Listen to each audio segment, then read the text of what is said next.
আমরা অনেকেই স্বাস্থ্যসম্মত এবং সঠিক নিয়মে মাস্ক ব্যবহার করতে জানি না, যার ফলে মাস্ক থেকে যে ধরনের সুরক্ষা পাওয়ার কথা আমরা সেটি পাচ্ছি না।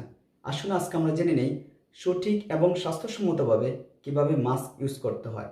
মাস্ক ইউজ করার পূর্বে আপনি 2 হাত ভালোভাবে ধুয়ে নেবেন। হাত ধোয়ার পর মাস্কটিকে সামনে নিয়ে আসবেন। নিয়ে আসার পর একটু প্রসারিত করবেন, 2 পাশে এভাবে রেখে দেবেন। তারপর উপর অংশটিকে ঠিক করে নেবেন। আপনি খেয়াল রাখতে হবে মাস্কটির উপর অংশ যেন নাকের উপরে এভাবে খুব ভালোভাবে লেগে থাকে। নিচের অংশটা এখানে ঠিকমতো লাগেনি, আপনি ঠিক করে নেবেন। উপরের অংশটাকে একটু ধরে রাখবেন এবং নিচের অংশটাকে এভাবে টেনে ঠিক এই এখান পর্যন্ত নিয়ে আসবেন। আমরা সবচেয়ে যে মারাত্মক ভুলটি করে থাকি সেটি হচ্ছে আমাদের হাত দিয়ে মাস্কের এই অংশটাকে আমরা ধরে থাকি।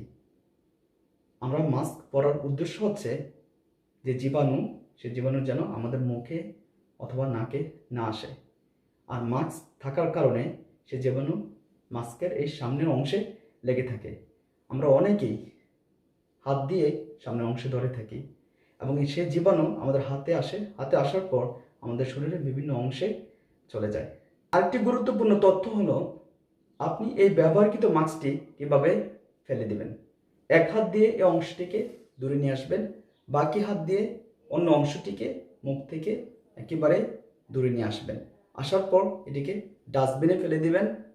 পরবর্তীতে আপনি হাত দুটি খুব ভালোভাবে ধুয়ে নেবেন। ভালো থাকুন, সুস্থ থাকুন, আবারও দেখা হবে। Thank you.